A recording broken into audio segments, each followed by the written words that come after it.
Well, here's our thermostat housing, and we smoothed it down with the mill file. We've gotten our gasket that we ball peened out and coated it very, very lightly with a black RTV, just so it sticks. And here is our new thermostat.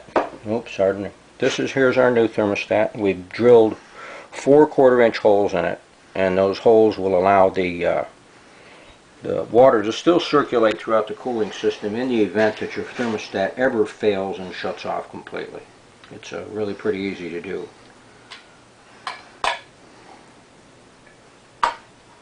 And that is snapped in place. And we'll line our struts up so water goes through it. I don't want the strut blocking the water flow this way, so I'll line the strut up.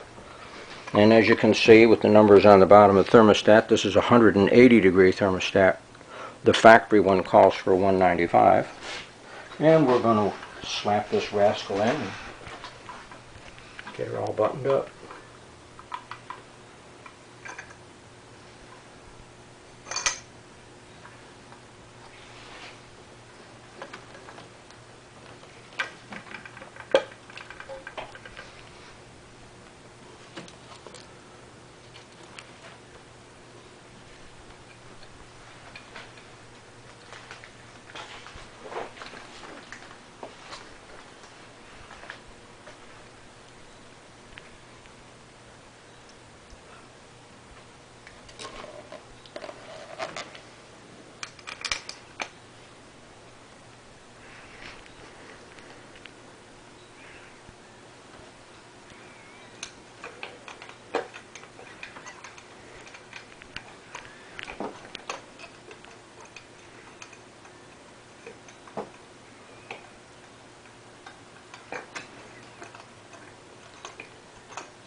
Looks like our newly fit gasket fit like a glove.